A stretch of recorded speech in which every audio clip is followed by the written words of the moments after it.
Hello student, welcome to Easy Your Study. I am with you Abhinandan Kumar Jha. In this class, I am going to start the new chapter that is Thermal Properties of Matter. देखिए physics के इस chapter में हम पढ़ेंगे thermal properties of matter के बारे में. First I want to tell you that in this lecture what exactly you are going to learn. सबसे पहले मैं ये बताऊंगा कि आप इस लेक्चर में क्या क्या सीखेंगे. देखिए मैं बताऊंगा सबसे पहले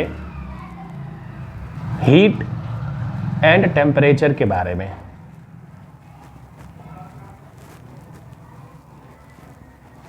क्योंकि इसके जाने बिना थर्मल प्रॉपर्टीज ऑफ मैटर पढ़ना नामुमकिन है. क्योंकि यही तो वो चीज़ है, दो बेसिक टर्म है जिससे कि हम थर्मल प्रॉपर्टीज किसी भी मैटर का देख सकते हैं. तो पहले हमें हीट एंड टेम्परेचर समझना होगा. फिर उसके बाद हम ये जानेंगे कि टेम्परेचर को कौन कौन से मेथड से मेजर किया जाता है. Measurement of temperature. ठीक, वो कौन कौन से स्केल्स हैं, कौन कौन से अलग अलग यूनिट्स हैं, that you are going to discuss also. उसके बाद हम ये भी जानेंगे कि आइडियल गैस इक्वेशन क्या होता है.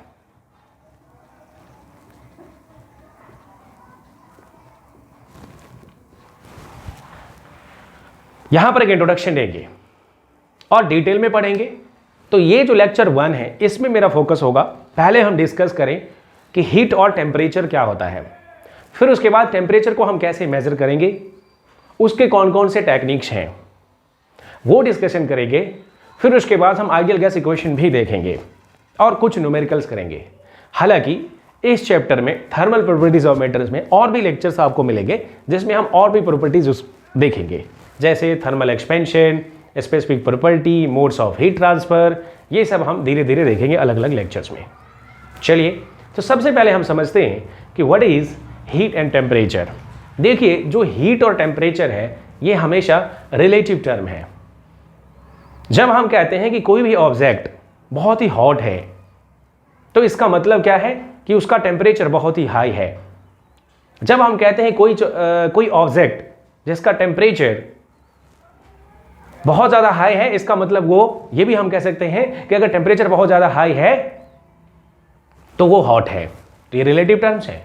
या अगर टेम्परेचर बहुत कम है, if the temperature is low, ठंड के दिनों में टेम्परेचर कम रहता है इसलिए हमें ठंड लगती है. एक तो ये जो सेंसेस है, जो नोशंस हैं, that you can understand it here, जो हम यहां समझ सकते हैं कि हीट और टेम्परेचर दो अलग अलग चीज नहीं है, ये एक दूसरे से मिले हुए हैं. अब हम देखेंगे कि टेम्परेचर का सबसे बेसिक डेफिनेशन हमने क्या जाना था कि अगर मैं कहता हूं टेम्परेचर को मुझे समझना है TEMPERATUR, तो टेम्परेचर को समझने के लिए सबसे पहले हम जानेंगे the degree of hotness and coldness is called as temperature. The degree of hotness and coldness is called as temperature. क्योंकि कोई चीज कितना ज्यादा गर्म है ये उसके टेम्परेचर से ही पता चलेगा. दिल्ली में रहने वालों को पता है कि गर्मी के दिनों में, मई के महीने में टेम्परेचर 44, 46, 47 डिग्री सेल्सियस हो जाता है क्योंकि बहुत ज्यादा गर्मी लग रही है, हीट लग रहा है क्योंकि टेम्परेचर बहुत ज्यादा है. हमें यह भी मालूम है कि अगर टेम्परेचर बहुत कम हो जाता है जनवरी के महीने में, फरवरी के महीने में, तो वहां पर उनको ठंड लगता है, वहां पर हीट जो है कम हो गया. तो एक ये फेनोमेना मैंने बताया. दूसरा आप ये समझ सकते हैं कि प्रैक्टिकल और डे टू डे लाइफ में हीट और टेम्परेचर आपस में रिलेटेड है. जैसे अगर हम अपने दोनों पाम को ऐसे रब करते हैं, आप फील कर सकते हैं, इस केस में भी ये हीट हो जाता है. व्हाई इट इज हैपनिंग, पहले हम ये जानेंगे. तीसरा, बेशक गर्मी का ही दिन क्यों ना हो, आप एक ठंडा पानी उसमें रख दें एक बर्तन में और एक जगह आप गर्म चाय लेके रख दें, तो गर्म चाय गर्मी के दिनों में ही टेम्परेचर ज़्यादा क्यों ना हो वो ठंडा हो जाता है। लेकिन अगर गर्म पानी गर्मी के दिनों में ही रखा हुआ है, वहाँ पर जो टेम्परेचर पहले कम था, नॉर्मल वाटर था रूम टेम्परेचर पे, अगर उसको बाहर धूप में छोड़ दिया तो उसका टेम्परेचर बढ़ जाता है। यानी यहाँ पर हीट ट्रांसफर हो गया। यानी जो ऑब्जेक्ट है, मैटर्स है, वो हीट या तो गेन कर सकता है या हीट रिलीज कर सकता है। गर्म चाय जो कि टेम्परेचर ज़्यादा पे था, टेम्परेचर ज़्यादा है इसलिए वो हीट रिलीज कर रहा है। ठंडा पानी जिसका टेम्परेचर कम है, वो सराउंडिंग से ज़्यादा हीट है, वो हीट अपने अंदर ले रहा है। तो हम समझ पा रहे हैं इस तरह से कि ये फेनोमेना हो कैसे रहा है अपने आप। तो इतना तो हमें समझ में आ जाता है कि because of the temperature difference. अगर टेम्परेचर डिफरेंस ना होता, अगर सेम टेम्परेचर दोनों तरफ होता, सराउंडिंग का टेम्परेचर भी जितना है उतना ही ऑब्जेक्ट का भी टेम्परेचर हो जाता, सिस्टम का भी टेम्परेचर हो जाता, so there will be no heat transfer. ठीक है, इस स्टेट को हम कहते हैं कि दोनों ही ऑब्जेक्ट इक्विलिब्रियम में है, थर्मल इक्विलिब्रियम में है। वो भी हम आगे देखेंगे कि अगर मैं कहता हूं गर्मी के दिनों में, जो मैंने एग्जांपल दिया आपको कि आपका जो गर्म चाय था वो ठंडा हो गया और ठंडा चाय जो था, जो ठंडा पानी था वो गर्म हो गया, क्योंकि उसने हीट ट्रांसफर वहां पर हीट गेन कर लिया। ठीक है, ये जानने के बाद अब हम आगे पढ़ेंगे कुछ और चीजें, जैसे कि अब हम जानेंगे कि ये हीट क्या है। आपको पता है कि heat is a form of energy. ये हमें मालूम है बचपन क्लास 7-6 स्टैंडर्ड की डेफिनेशन से कि heat is a form of energy. Yes, of course heat is a form of energy. Heat is a form of energy that can be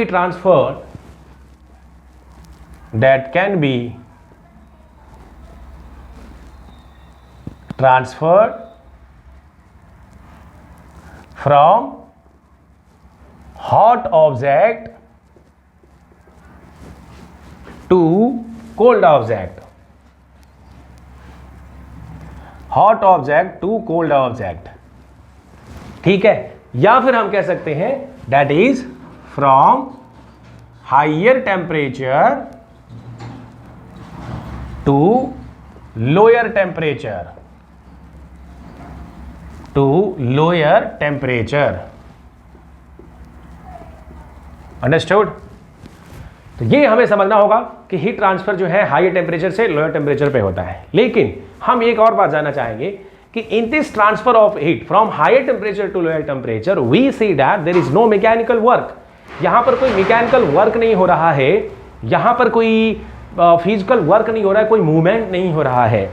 आगे हम देखेंगे कि हीट ट्रांसफर के और कौन कौन से मोड्स हैं। सो आगे हम देखेंगे मोड्स ऑफ हीट ट्रांसफर, जिसमें हम देखेंगे कि हीट ट्रांसफर कैसे होता है। समझ आया? जहां पर हम देखेंगे कंडक्शन, कन्वेक्शन और radiation. There are 3 types of modes of heat transfer जिससे कि हीट ट्रांसफर होता है। तो वो हम डिटेल में देखेंगे, लेकिन अभी हमें पता चल गया कि ये टेम्परेचर है और दूसरा ये हीट क्या है, राइट। लेकिन होता क्या है जब हम कहते हैं कि किसी ऑब्जेक्ट का टेम्परेचर ज्यादा हो गया, इसमें हो क्या रहा है?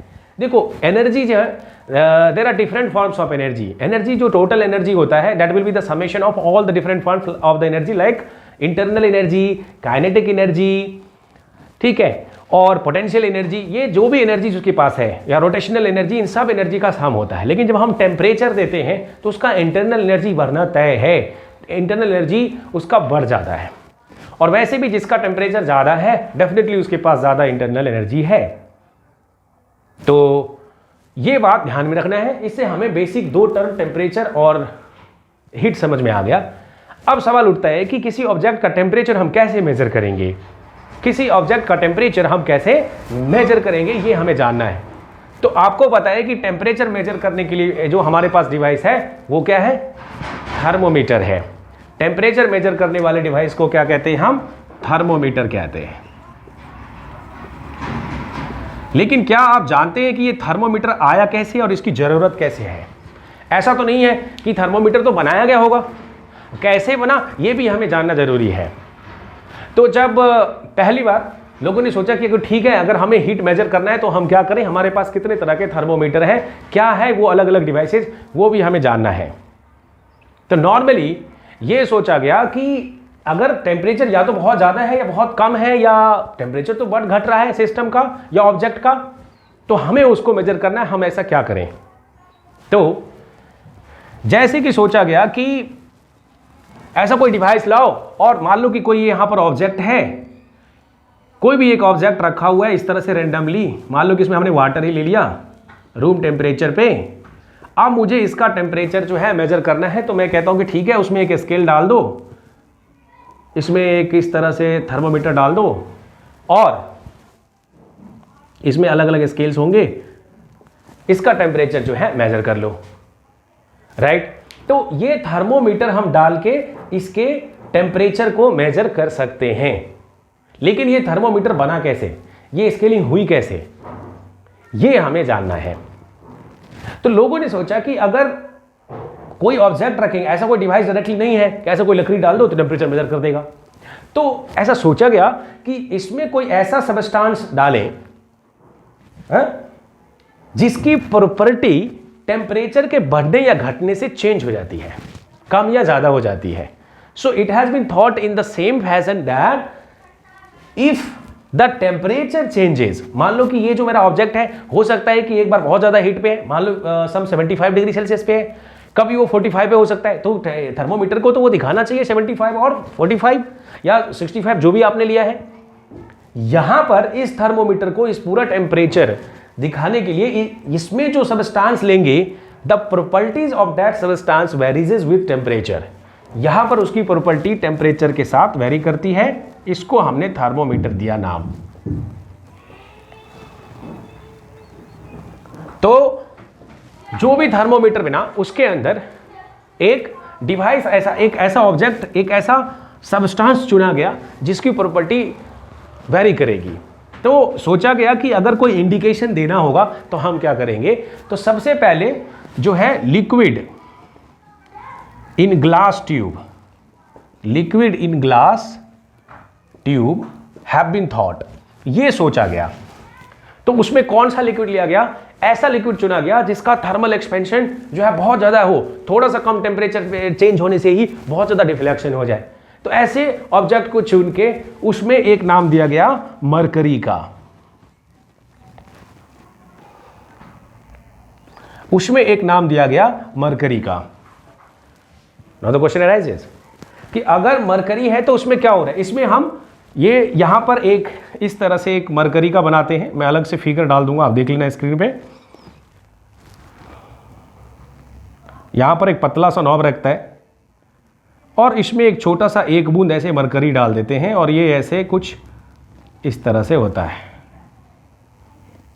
ठीक है। ये इसमें कॉलम राइज होगा और इस पे स्केल्स रहते हैं अलग अलग जो हम मेजर कर सकते हैं। तो होता क्या है, आपने डे टू डे लाइफ में भी देखा होगा, अगर किसी को फीवर आ जाता है तो आप थर्मोमीटर लाते हो और यूं यहां पर ऐसे दबा के रखते हो, राइट। क्यों रखते हैं थोड़ी देर, सबसे पहले तो हम ये जानेंगे कि ऐसे लगा के तुरंत नहीं हटाते, थोड़ी देर रखते हैं, इसलिए रखते हैं ताकि वो थर्मल इक्विलिब्रियम में आ जाए। मतलब बॉडी से जो हीट ट्रांसफर हो रहा है इस थर्मोमीटर में, जितना हीट इसमें जा रहा है, ठीक है, वो सब यहां पर गेन हो रहा है, ठीक है। एक समय ऐसा आएगा कि इन और आउट जो हीट ट्रांसफर है वो दोनों सेम हो जाएंगे, तो उसको हम थर्मल इक्विलिब्रियम बोल देते हैं। ऐसे केस का इंतजार करते हैं और फिर उस समय हम टेम्परेचर नोट कर लेते हैं।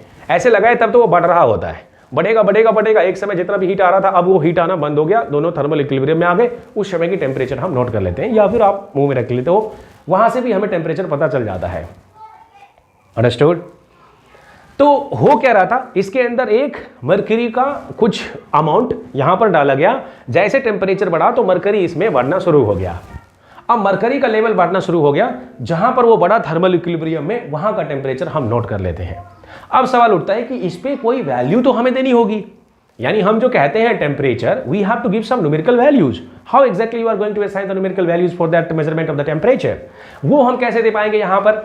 तो उन्होंने बोला कि इसमें जो न्यूमेरिकल वैल्यू है वो डिसाइड कैसे करोगे, कैसे दोगे। मैंने सबस्टांस तो ले लिया मरकरी, वो बढ़ना शुरू हो गया, मान लो कि वो यहां तक आ गया बढ़ के, वो एक्सपेंशन हो गया, ये इसमें बढ़ गया ग्लास में, हमने ऐसा सबस्टांस चुना। अब सवाल ये उठता है कि जब ये बढ़ गया, ये यहां तक आ गया, देन आफ्टर दैट व्हाट, इसकी वैल्यू कैसे, इसको कैलिब्रेट कैसे करोगे, how will you give the numerical values. तो उसके लिए अलग अलग स्केल्स चुने गए, तो उसमें एक आता है सेल्सियस स्केल का नाम, सेल्सियस स्केल का नाम। तो ये सेल्सियस स्केल में क्या होता है उसको जानने से पहले अब ये तो समझ में आ गया होगा कि अगर आपको टेम्परेचर मेजर करना है तो आपको देखना पड़ेगा कि उसकी थर्मल कोई ना कोई जो सबस्टेंस इसमें ले रहे हो मेजरमेंट के लिए उसकी प्रॉपर्टी चेंज हो रही है, उसकी प्रॉपर्टी। तो यहां पर क्या हो रहा था, लेंथ ऑफ द कॉलम, यहां पर क्या हो रहा था, एक्सपेंशन हो रहा है और उसका लेंथ बढ़ रहा है इसमें। तो यहां पर देखा गया एक्सपेरिमेंट करके, ऑब्जर्वेशन से, कि ये जो इसी से हमें टेम्परेचर मिलने वाला है, तो ये जो T की वैल्यू कुछ ऐसा उन्होंने AL+B दे दिया और लीनियर के फॉर्म में, ये जो एक्सपेंशन है वो लीनियर फॉर्म में है, और जो लीनियर टर्म होता है उसको आपको मालूम है मैथमेटिक्स से, आप लिखते हो AL+B। अंडरस्टूड? तो जहां पर A और B कोई भी कांस्टेंट है आर्बिट्रेरी, मतलब टेम्परेचर डायरेक्टली प्रोपोर्शनल है लेंथ के, एक तरह से देखा जाए तो, ठीक है, क्योंकि अगर टेम्परेचर बढ़ेगा तो लेंथ भी बढ़ेगा, इस सबस्टेंस का एक्सपेंशन ज्यादा होगा, ऐसा सोचा गया। तो उसमें एक तो हमारे पास स्केल है सेल्सियस स्केल, दूसरा स्केल है हमारे पास फ़ारेनहाइट स्केल, फ़ारेनहाइट स्केल, ठीक है, तीसरा हमारे पास है केल्विन स्केल। हम इन स्केल्स को देखेंगे एक एक करके, हम इन स्केल्स को देखेंगे कि ये स्केल्स कैसे आया, कैसे हम कैलिब्रेशन करेंगे। लेकिन सवाल उठता है कि क्या एक मरकरी ही ऐसा केस है, कोई दूसरा और ऐसा केस नहीं है, ऐसा कोई सबस्टेंस नहीं है जो टेम्परेचर मेजर कर सकता है? ऐसे अलग सबस्टेंस भी है। जैसे अगर किसी ने मरकरी की जगह कोई दूसरा सबस्टेंस ले लिया तो फिर क्या होगा, अगर हम उसमें अल्कोहल डाल दें तो क्या हम मेजरमेंट कर सकते हैं? या definitely. So that is the part of the research. पहले भी की गई थी, अभी भी की जा सकती है कि हम अलग अलग कौन सा सबस्टेंस लेके हम अलग अलग थर्मोमीटर डिवाइस कर सकते हैं, बना सकते हैं, ये पॉसिबिलिटीज है, और this is part of the matter of the research in the lab. ठीक है, तो रिसर्च का भी एक अपना एक स्टेज होता है जहां पर आप आगे अभी 11th-12th के बाद, ग्रेजुएशन के बाद मोस्टली, या ग्रेजुएशन में भी आप देख सकते हो, अब तो ग्रेजुएशन वाले लोग भी रिसर्च में आ रहे हैं। ठीक है, मोस्टली ग्रेजुएशन के बाद देखा जाए तो ज़्यादा प्रेफरेबल है। तो उसमें हम अलग अलग सबस्टेंस, मान लो किसी ने अल्कोहल डाल दिया, अब देख रहे हैं उसका, ठीक है, कोई जरूरी नहीं कि लिक्विड ही दिया जाए, इसके अलावा और क्या दिया जा सकता है, गैस भी दिया जा सकता है। अगर मान लो किसी ने यहां पर ऑक्सीजन डाल दिया तो क्या मेजरमेंट होगा?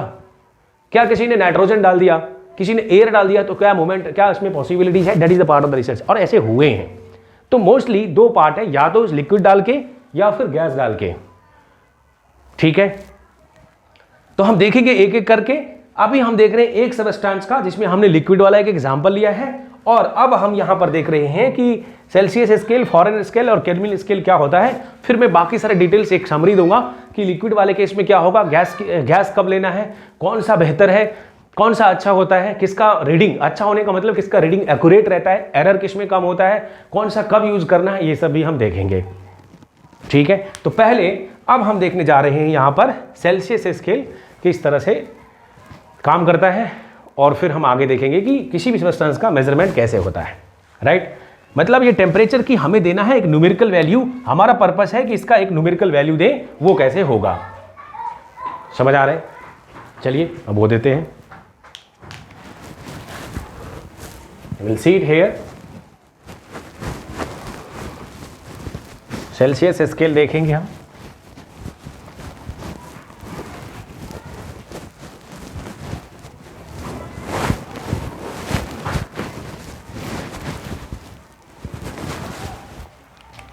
हमने यहां पर देखा कि हमें देना है टेम्परेचर की न्यूमेरिकल वैल्यू कैसे डिसाइड की। आप फट से कह देते हो, अरे इतना फ़ारेनहाइट 28 डिग्री फ़ारेनहाइट इसका टेम्परेचर है, कैसे कह दिया तुमने? वो फ़ारेनहाइट कैसे आया, ये जानना जरूरी है। That is the learning that you will know. ऐसे यूज करना तो सबको आता है, लेकिन पढ़ने का मतलब यही है कि आप जान पाओ कि वो चीजें आई कैसे। तो यहां पर हमारा जो टेम्परेचर है T = वो हमने देखा कि वो एक लीनियर फॉर्म में है, AL+B के फॉर्म में है, और कोई ना कोई प्रॉपर्टीज होती है। मतलब टेम्परेचर यहां पर जो लिक्विड कॉलम है उस ग्लास में वो बढ़ रहा था, एक प्रॉपर्टीज हो गई, वो प्रॉपर्टीज हम ले रहे हैं। इसके अलावा कोई दूसरी प्रॉपर्टीज भी ले सकते हैं, जैसे रेजिस्टेंस थर्मोमीटर होता है, रेजिस्टेंस भी टेम्परेचर से बढ़ता है, तो टेम्परेचर मेजर करना है तो देखो रेजिस्टेंस कितना बढ़ा। यहां पर हम मरकरी वाले केस में देख रहे हैं कि टेम्परेचर को अगर कितना बढ़ा तो लेंथ देख चेक कर लो कितना बढ़ा, टेम्परेचर कम हुआ तो लेंथ कितना कम हुआ, इतना पता चल गया। लेकिन अभी भी हम न्यूमेरिकल वैल्यू पे नहीं आए हैं, न्यूमेरिकल वैल्यू पे अभी भी नहीं आए हैं। न्यूमेरिकल वैल्यू लोगे कैसे? अब सवाल उठता है कि न्यूमेरिकल वैल्यू लेने के लिए ऐसे हवा में तो आएगा नहीं, हमें कुछ रेफरेंस पॉइंट लेने पड़ेंगे, हमें कुछ रेफरेंस पॉइंट लेने पड़ेंगे। तो बाद में देखा गया, अब जैसे मान लो कि आप लैब में बैठे हो और पहली बार ये चीजें सोच रहे हो कि मुझे इसमें न्यूमेरिकल वैल्यू देना है, तो क्या दें, कहां से स्टार्ट करें, 0 1 2 3 4 नेगेटिव पॉजिटिव, क्या दें, 5/2, क्या सोचें? तो देखा गया कि कुछ ऐसे सबस्टेंस होते हैं जिसका फेनोमेना, मतलब उसका टेम्परेचर ऑलमोस्ट, वो जो फिजिकल फेनोमेना है वो ऑलमोस्ट सेम टेम्परेचर पे ही हमेशा होता है, मैक्सिमम जगह पे होता है, अगर प्रेशर चेंज ना किया जाए तो, या कुछ और कंडीशंस अगर चेंज ना किया जाए। फॉर एग्जाम्पल, आप समझ ही गए होंगे हिंट कि the melting of the ice, ठीक है। तो यहां पर एक चीज देखा गया, मेल्टिंग ऑफ द आइस आप जानते हो, या फॉर्मेशन ऑफ द आइस भी बोल दो, ठीक है, melting of the ice. Ice का मेल्टिंग पॉइंट जो है आपको मालूम है 0 डिग्री सेल्सियस पे ही वो मेल्ट भी होना शुरू हो जाता है, या फिर जिसको हम आइस पॉइंट बोलते हैं, क्या बोलते हैं, आइस पॉइंट। तो ये आइस पॉइंट तो फिक्स है, ऑलमोस्ट जो बर्फ होती है वो 0 डिग्री सेल्सियस पे आपको मिल जाएगी, ठीक।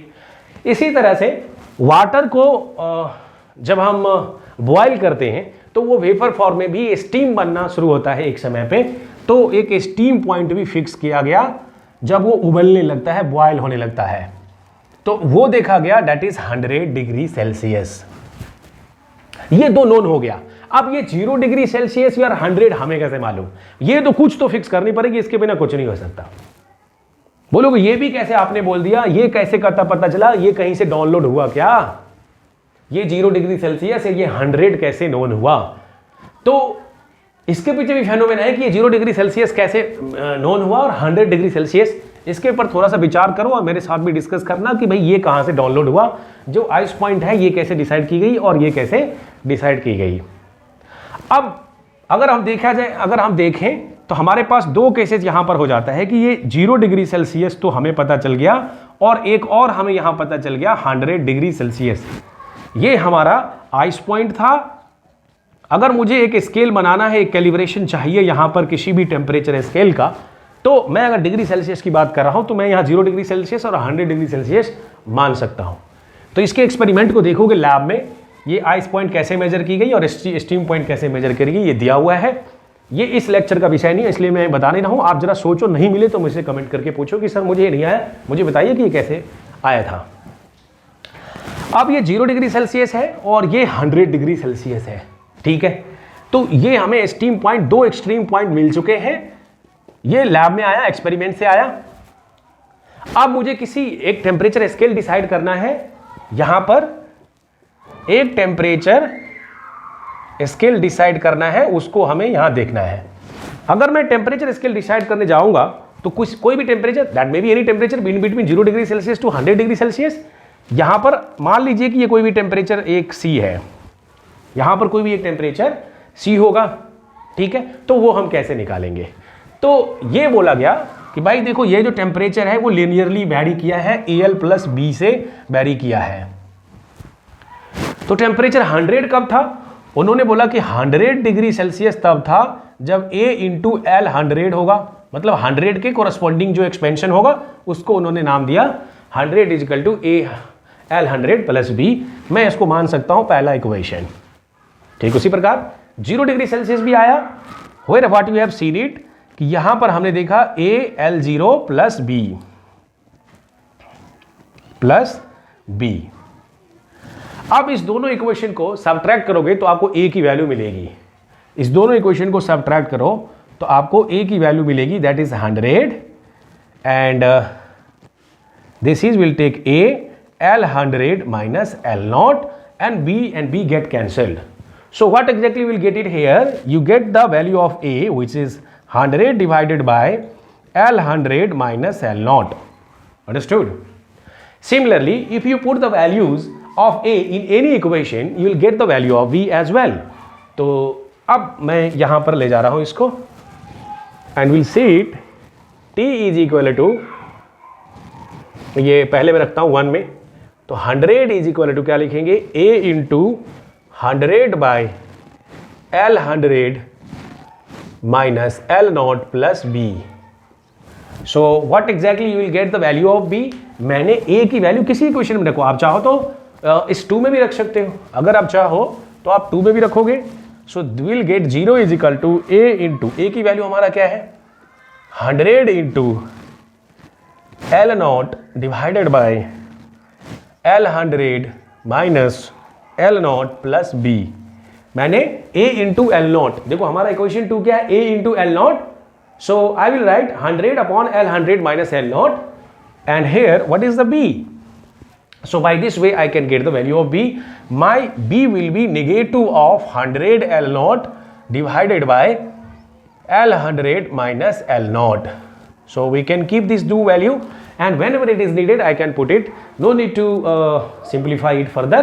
We have got the values of A and B. I will put the A and B and I will get the other temperatures as well. ठीक है, अभी इसको यहीं रहने दो, और हम अगर देखेंगे कि इस तरह से अगर मुझे किसी एनी टेम्परेचर लिखना है एनी वैल्यूज का, तो वो हम कैसे लिखेंगे वो हमें देखना है.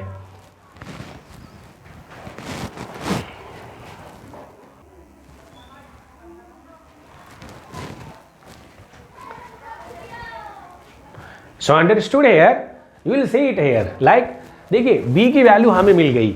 B को हम ऐसे भी लिख सकते हैं, जो हमारा ये B है वो वास्तव में A की value 100 upon L 100 minus L not है, तो यहां पर हम इसको A बोल रहे हैं, तो ये हमारा माइनस AL नॉट भी हो जाएगा. ठीक है, क्यों? क्योंकि A की वैल्यू क्या है 100 बाई L, तो 100 by L not minus L 100 minus L not, ये वाला, तो ये A है पूरा और फिर L नॉट हो जाएगा. हम इसको ऐसा भी लिख सकते हैं. So now I have the value of A and I have the value of B. If I will put this in general form, मान लीजिए इसको इक्वेशन हम 1 मान लेते हैं. अगर A और B की वैल्यू हम यहां रख देंगे तो देखिए क्या आ रहा है.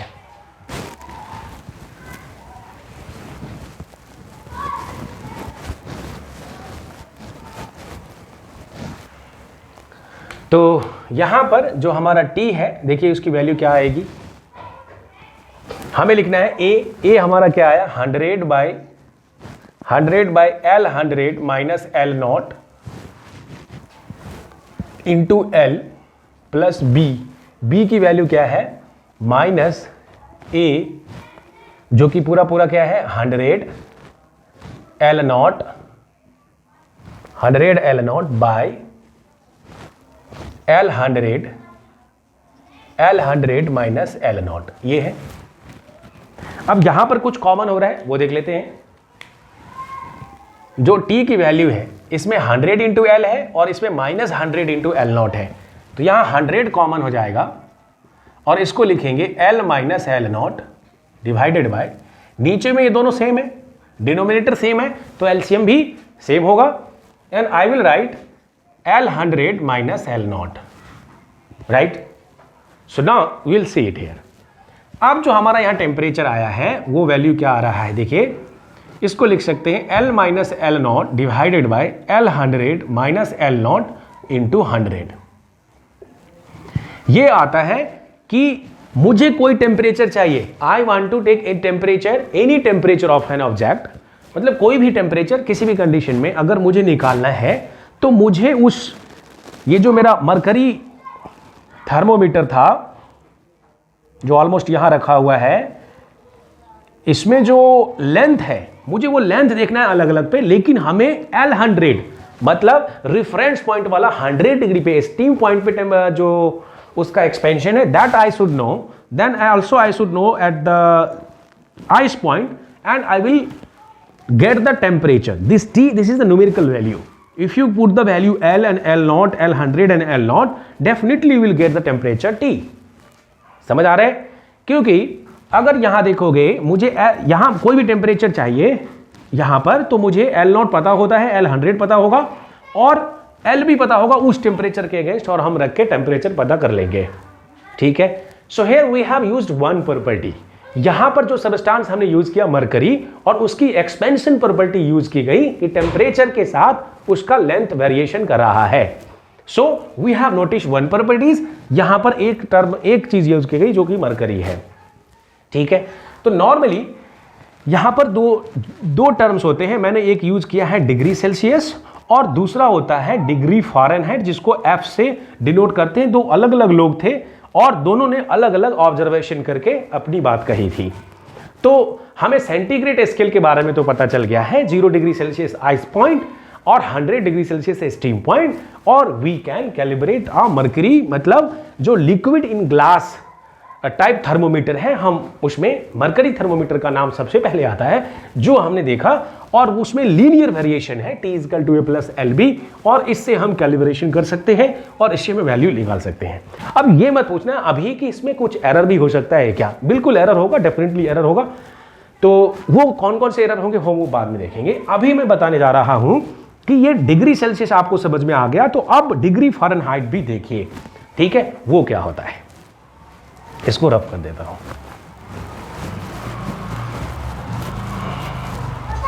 We'll set the degree Fahrenheit.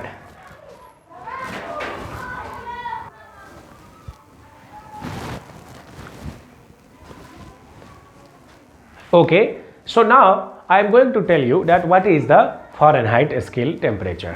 देखिए, तो हमारे पास एक स्केल तो यहाँ पर था सेल्सियस वाला, जो 0 डिग्री सेल्सियस था और 100 डिग्री सेल्सियस था। तो ये सेल्सियस स्केल है। दो अलग अलग लोग थे और अलग अलग टेम्परेचर स्केल दिया उन्होंने। ये स्टीम आइस पॉइंट है और ये स्टीम पॉइंट है सेल्सियस स्केल पे। सिमिलरली हमें यहाँ पर एक और स्केल देखना है, फ़ारेनहाइट स्केल, जिसमें 0 डिग्री के जगह 32 डिग्री फ़ारेनहाइट होता है। क्या होता है? 32 डिग्री फ़ारेनहाइट, और यहाँ पर 212 डिग्री फ़ारेनहाइट होगा। तो यहाँ हम देख रहे हैं दो अलग अलग स्केल है। इंडिया में ये स्केल ज़्यादा चलता है और ये स्केल बाहर की कंट्री में जैसे USA, UK वगैरह में ये स्केल ज़्यादा यूज होता है। हालांकि हम भी अपने थर्मोमीटर में फ़ारेनहाइट में देख लेते हैं टेम्परेचर, लेकिन मोस्टली अपने कंट्री में तो हम यही यूज़ करते हैं। लेकिन हमें ये दोनों मालूम होना चाहिए, बहुत ही पॉपुलर है इस दोनों के बारे में। अब कोई थर्मोमीटर अगर सेल्सियस स्केल पे बनेगी तो उसमें कितने डिविजन्स होंगे? हमें लोएस्ट पॉइंट मालूम है, इसका 100 डिग्री सेल्सियस वाला भी मालूम है, ठीक है। तो इसमें कितने डिवीजन होंगे? इसमें 100 डिविजन्स होंगे। तो अगर सवाल उठता है कि क्या इसमें हम निगेटिव टेम्परेचर मेजर नहीं करेंगे? उसके लिए अलग टाइप्स के भी थर्मोमीटर हैं जो निगेटिव टेम्परेचर भी मेजर करते हैं। इसमें जो है मैक्सिमम, और अगर मान लीजिए 100 से ऊपर हो जाए तो फिर हम कौन सा थर्मोमीटर करेंगे? जो हर थर्मोमीटर का अपना एक रेंज है, ठीक है। Sensitive for scientific purpose, for other industrial applications, अलग अलग तरह के थर्मोमीटर्स बनाए गए हैं। उनके प्रॉपर्टी को, प्रिंसिपल वही है, बेसिक प्रिंसिपल हमेशा ही सेम रहेगा। एक प्रॉपर्टीज क्या कहता है कि अगर टेम्परेचर स्केल आपको बनाना है तो जो भी सबस्टेंस यूज कर रहे हो उसकी प्रॉपर्टीज देखो। अब सबस्टेंस या तो आप लिक्विड यूज कर सकते हो या गैस यूज कर सकते हो। अब पत्थर और ईंट तो थोड़े नहीं रख सकते हो उसका एक्सपेंशन और प्रॉपर्टी चेंज करने के लिए। लिक्विड और गैस ज़्यादा यूज होता है। तो यहाँ पर अभी हम देख रहे हैं लिक्विड वाला केस, सीख रहे हैं टेम्परेचर स्केल। अभी हमने जाना सेल्सियस स्केल, जिसमें अगर मुझे इसमें कैलिब्रेट करना होगा तो इसके लिए 100 डिविजन्स इसके ऊपर होने चाहिए। और इस वाले केस में अगर इसको माइनस करोगे तो ये होता है 180 डिविजन्स, ठीक है। ये दोनों में अंतर है, ठीक है, ये इस दोनों में अंतर है। अब सवाल उठता है कि क्या इस दोनों में कोई आपस में रिलेशन है? कि अगर मुझे सेल्सियस का स्केल पता हो, कोई टेम्परेचर पता हो, so what will be the corresponding equivalent the degree Fahrenheit temperature. Even then, if I know the degree Fahrenheit temperature, whether I am able to tell that what will be the equivalent degree Celsius temperature? So that is the question mark. यहाँ हम देखेंगे कि उस temperature को कैसे major करेंगे, कैसे, क्या कोई रिलेशन है इन दोनों के बीच में, कैसे निकाला गया रिलेशन। बहुत लोगों को याद होगा और डायरेक्टली 5/9 9/5 करने लग जाते हैं। याद रहे, देखो जो हम याद करके प्रॉब्लम तो कर लेते हो, लेकिन सच में एक रियल क्रिएटर, और एक समय आएगा जो एजुकेशन का रियल पर्पस है कि आप सच में क्रिएट, इवेलुएट करने के स्टेज पे पहुँचें, समाज में कुछ दें अपना योगदान, तो वो स्टेज पे नहीं पहुँच पाते। याद करना ठीक है, वो भी ज़रूरी है, लेकिन समझ लेना कि वो चीज़ें आई कैसी थी, वो ज़्यादा इंपॉर्टेंट है, उस पर भी फोकस जरूर करना। तो देखिए, मैं वो बताने जा रहा हूँ कि अब इस दोनों के बीच में रिलेशन आया कैसे। देखिए,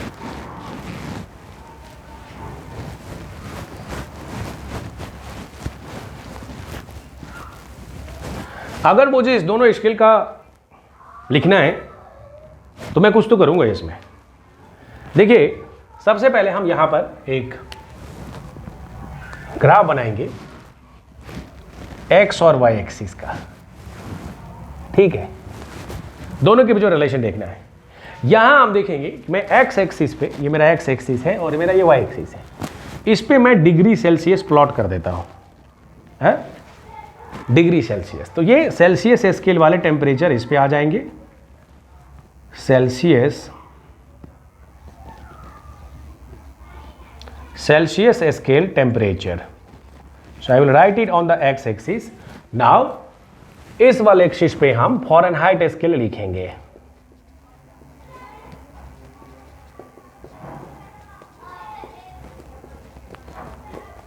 Fahrenheit scale temperature, degree F ये लिख देते हैं। अब अगर हम डिग्री सेल्सियस और डिग्री फ़ारेनहाइट लिख पा रहे हैं तो इन दोनों के बीच में ग्राफ कैसे होता है? दोनों ही लीनियर स्केल है तो इसका ग्राफ लीनियर होता है। ये कहीं यहां से शुरू होगा, ऐसा होगा। आप बोलोगे लीनियर है तो स्ट्रेट लाइन होगा, ये हमें मालूम है। लेकिन आप पूछोगे सर यहाँ 0 से क्यों नहीं स्टार्ट हुआ, यहाँ से स्टार्ट क्यों हुआ? क्योंकि हमें मालूम है कि जब ये 0 डिग्री सेल्सियस स्केल पे है तो उस समय ये 32 डिग्री फ़ारेनहाइट है, वो 0 डिग्री नहीं है। तो अगर ये 0 डिग्री नहीं है तो हम क्या करें? उस केस के लिए हमने देखा कि इसको हमें मानना पड़ेगा कि ये फ़ारेनहाइट में है तो ये कुछ 32 डिग्री कुछ होगा वाई एक्सिस पे। लेकिन हमें सिर्फ दो एंड पॉइंट्स, दो रेफरेंस पॉइंट मालूम है, सेल्सियस स्केल पे और फ़ारेनहाइट स्केल पे। तो यहां पर जो मुझे स्केल मालूम है वो 100 मालूम है, ये मालूम है। और आपको 0 डिग्री सेल्सियस मालूम है तो 0 भी आपको सेल्सियस का मालूम है, 100 डिग्री सेल्सियस भी सेल्सियस का मालूम है। रेफरेंस पॉइंट लैबोरेटरी से लिया गया, जैसा कि मैंने पिछले डेरिवेशन में बताया। तो यहां पर 0 to 100 है और इसमें आप 32 to ऑलमोस्ट जानते हैं। ये आप अगर इसको ऊपर ले लेंगे तो ये हो जाएगा 212।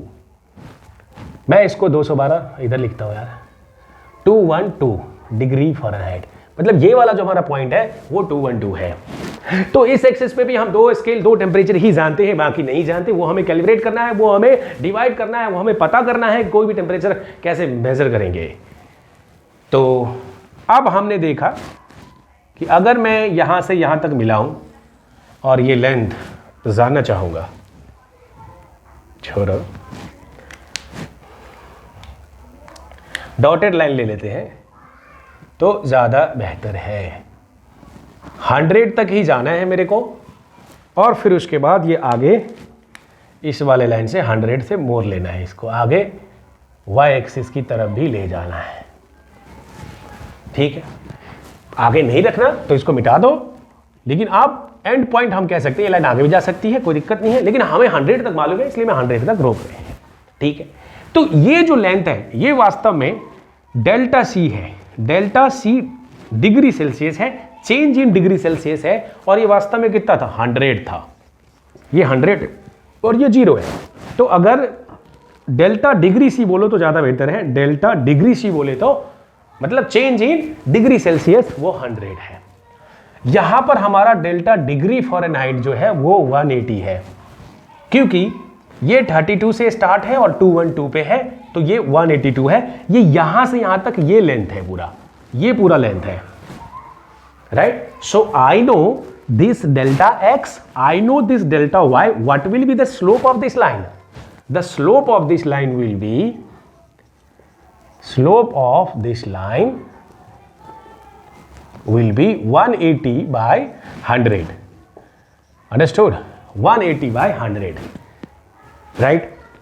या फिर अगर हम एक चीज कहें कि मुझे अगर इसका कोऑर्डिनेट लिखने के लिए बोला जाए तो मैं इसको लिखूंगा 0,32 इस वाले पॉइंट का, यहां का, क्योंकि y एक्सिस पे ये 32 है और इसका x 0 है।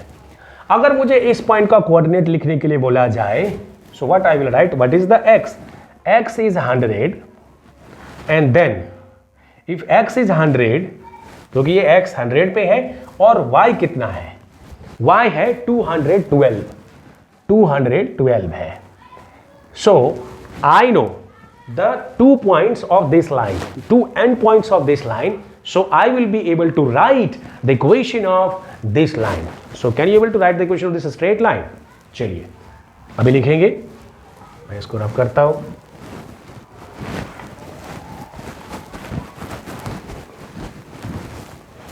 Right? So equation of a straight line.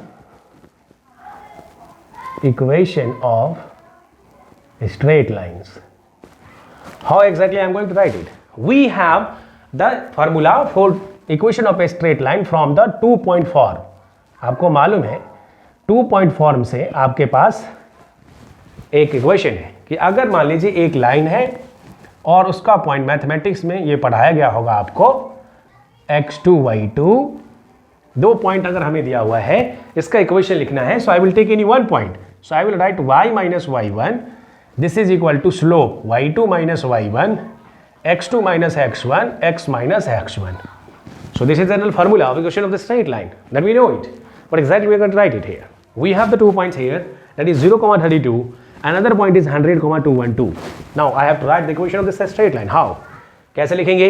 देखिए, अगर मैं इसका इक्वेशन लिखना चाहूँ तो y minus y1, कोई भी एक पॉइंट लीजिए. मैं इस समय ये पॉइंट ले रहा हूँ, ये पॉइंट ले रहा हूँ. y minus y1, y1 क्या है? 32. और y की जगह इस बार क्या लिखेंगे? हमारे y एक्सिस पे क्या है? डिग्री फ़ारेनहाइट है. तो मैं यहां पर लिखूंगा डिग्री फ़ारेनहाइट, जो मतलब टेम्परेचर इन फ़ारेनहाइट बोल सकते हो, TF minus 32. यानी इस पे फ़ारेनहाइट टेम्परेचर है और इस पे TC मतलब डिग्री सेल्सियस वाले टेम्परेचर है. मैं इसको ऐसा लिख सकता हूं, यानी x को हम TC बोलेंगे और y को TF बोलेंगे. तो TF minus 32 हो गया. अब मेरा y2, इसका पॉइंट क्या है? This is my 212 minus y1. What is y1? y1 हमारा क्या है? 32 इस केस में, डिवाइडेड बाय x2. x2 क्या है हमारा? 100. x1 क्या है? 0. What is x? x क्या है हमारा? This is TC. So I will right here this is TC minus what is my x1. और x1 तो इसको माना था ना, ये x1 y1 माना था और वो x2 y2 था. तो अब इसलिए अगर ये x1 y1 माना है तो x2 y2 ही होगा और ये 0,32 हो गया. तो यहां पर हमारा ये 0 हो रहा है. Understood? Now so here I will write, देखो ये हो जाएगा TF minus 32 is equal to ये 180 by 100 इंटू TC. ये हो गया. Now if you take some modifications here, we can write it here TF minus 32 divided by 180. और समझ आ रहा है, ये 180 हमने यहां नीचे में ले लिया है और इसको लिख सकते हैं TC by 100. So this is the one of the relation. देखो ये रिलेशन ये है, this is the relationship between temperature Fahrenheit temperature scale and the Celsius temperature scale. तो दोनों के बीच में जो रिलेशन है, this is the required relation. और एनसीईआरटी में यही फॉर्मेट का डेरिवेशन है. लेकिन जब आप HC वर्मा पढ़ोगे तो उसको उन्होंने थोड़ा सा और आगे सिंप्लीफाई कर दिया. तो मैं वो भी देने वाला हूं, जो ज़्यादातर मैथमेटिशियन को याद होता है कि अगर C से 5 में जाना है तो हम क्या शॉर्टकट यूज़ करें. वो मैं इसी को थोड़ा सा आगे और डेरिवेशन करोगे तो वो आ जाता है. यानी रिक्वायर्ड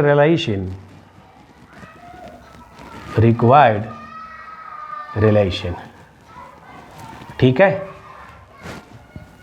किसके बीच में है? Between degree Celsius and degree Fahrenheit. इस दोनों स्केल के बीच में ये रिलेशन है. ठीक है, इसको हम अदर फॉर्म में भी लिख सकते हैं, वो मैं दिखा रहा हूं. तो इसको नोट कर लेना, समझ लेना, ज़्यादा मुश्किल नहीं है. बढ़ेंगे आगे.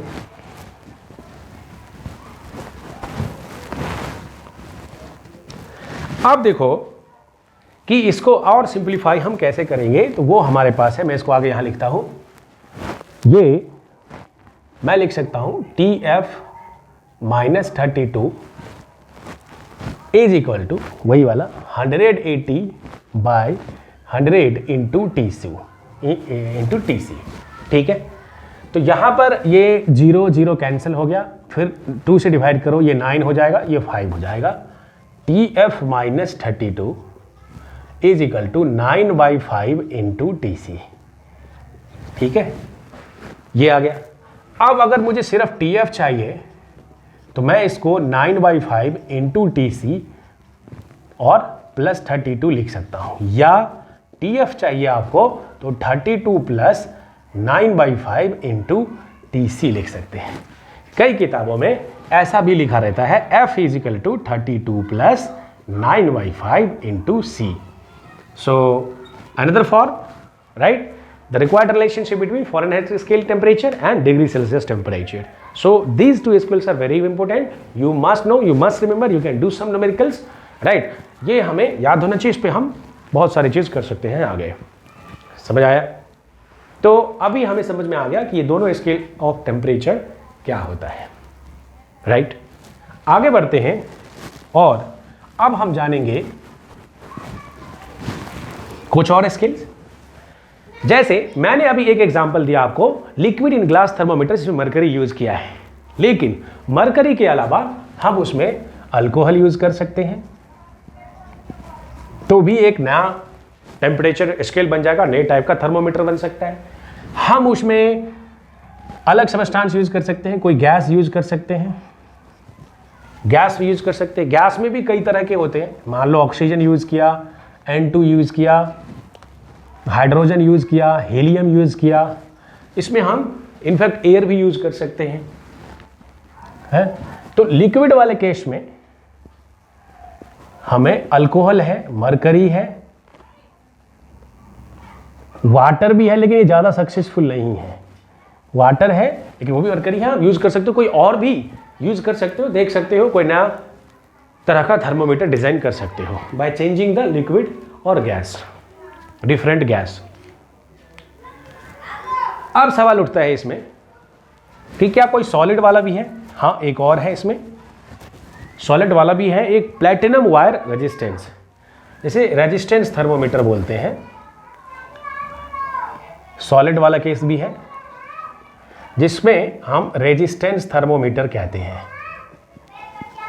Resistance thermometer.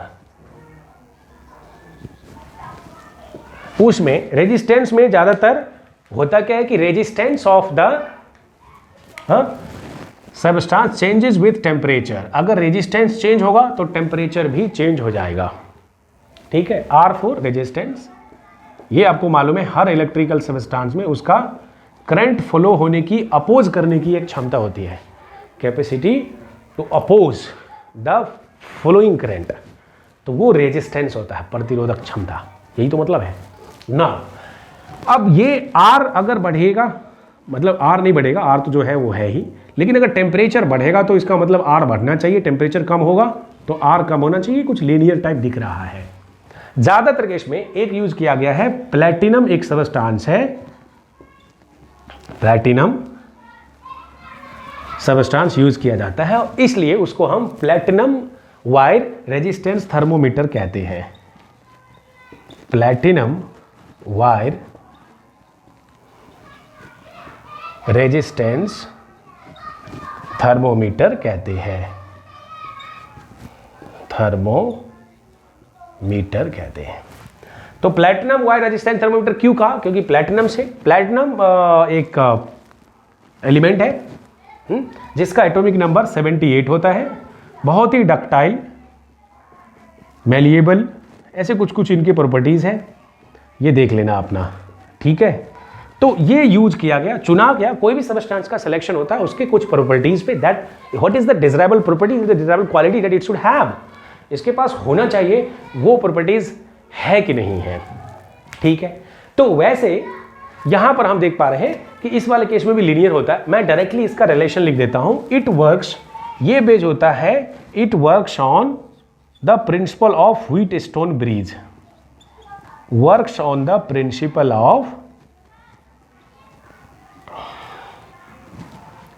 Of wheat stone bridge, ठीक है। अब ये व्हीट स्टोन ब्रिज क्या है वो मैं थोड़ा दिखा देता हूं यहां पर। अगर आपने करंट इलेक्ट्रिसिटी में नहीं पढ़ा है तो बाद में पढ़ लोगे, इसलिए मैं थोड़ा सा इंट्रोडक्शन दे रहा हूं, डिटेल में पढ़ेंगे वहां पर तो पता चल जाएगा। ऐसे क्या होता है कि हम एक रेजिस्टेंस को, सीरीज ऑफ रेजिस्टेंस को कुछ इस तरह से कनेक्ट करते हैं, 4 रेजिस्टेंस लेते हैं and these are connected in this form,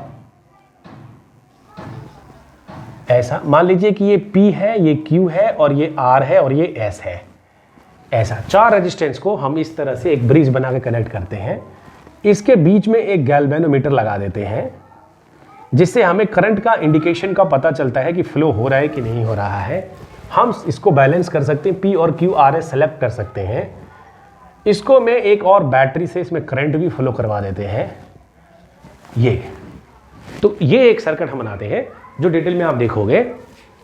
ये गैल्वेनोमीटर G से सिंबल किया है हमने।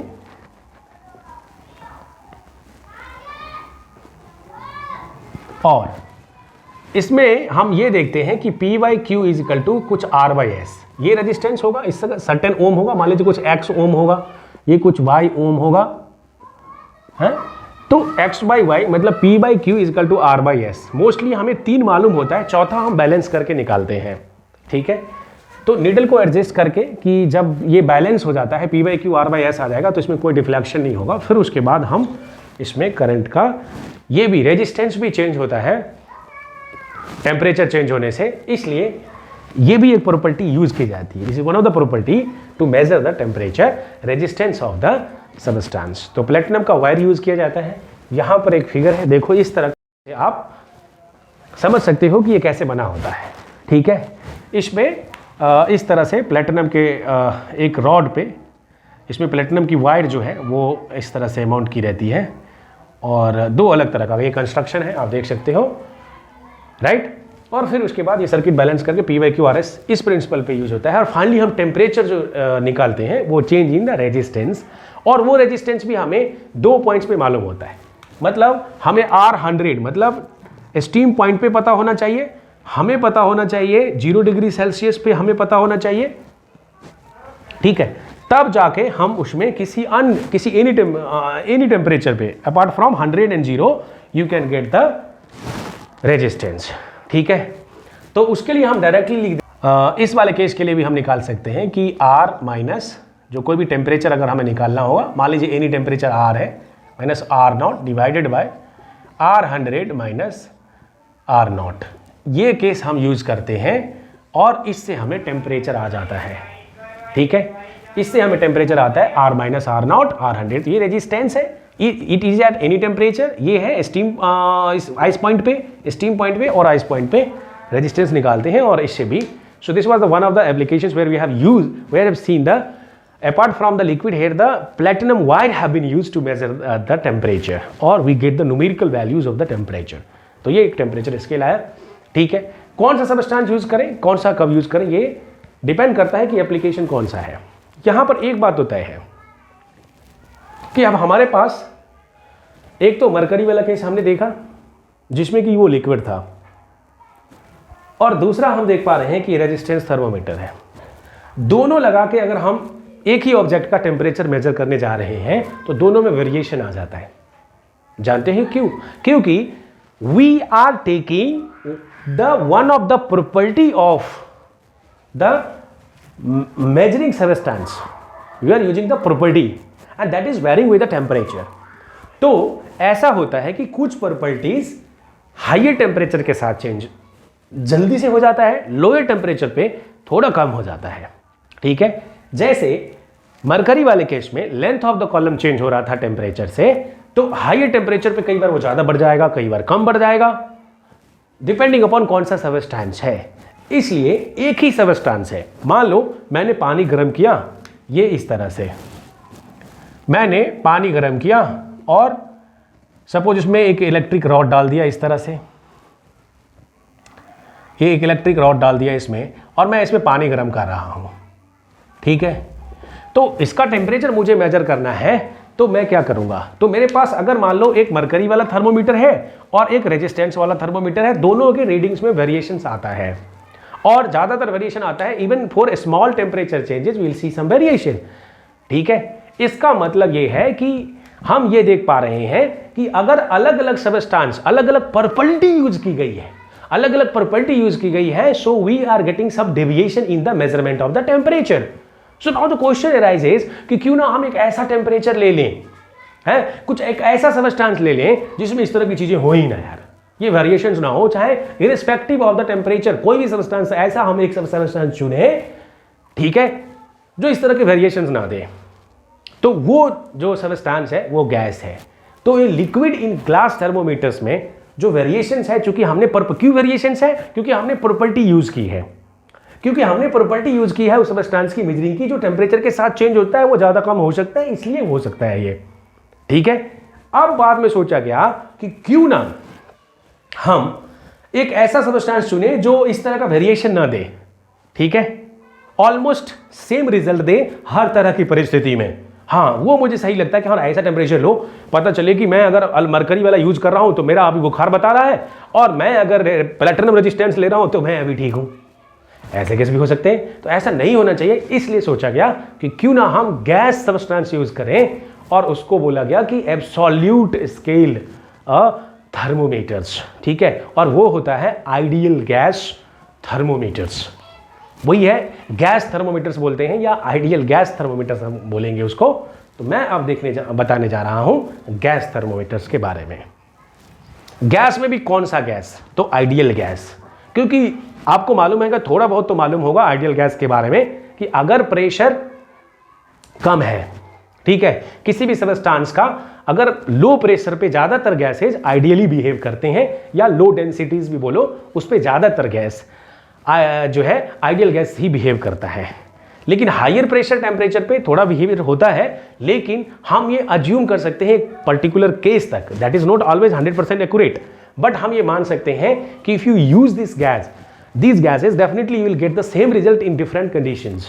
तो ये बातें ध्यान रखना होगा। अब इस बात को अगर समझ गए हो तो आगे बढ़ते हैं और हम पढ़ेंगे गैस थर्मोमीटर्स के बारे में।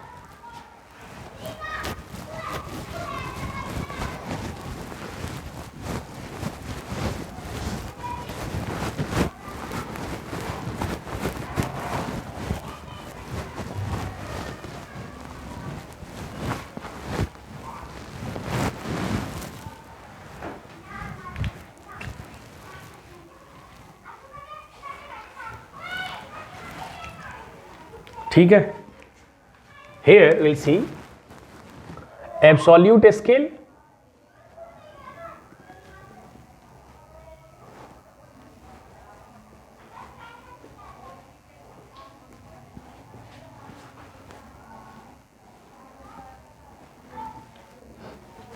Absolute scale and ideal gas scale. तो एब्सोल्यूट स्केल और आइडियल गैस हमने थोड़ा सा बात किया इसमें कि प्रॉपर्टीज आपने यूज किया है, मतलब टेम्परेचर एज ए फंक्शन, मतलब एफ ऑफ एनी प्रॉपर्टी, ये आपने यूज किया और इस तरह से आपने न्यूमेरिकल वैल्यू दे डाला और टेम्परेचर स्केल बनाया। ठीक है, अब हम देखेंगे इसमें एक और टर्म होता है, आपने नाम सुना होगा केल्विन स्केल। एक और टर्म सुना होगा केल्विन स्केल के बारे में। ठीक है, इस केल्विन स्केल को देखते हैं और इसके बारे में हम जानेंगे।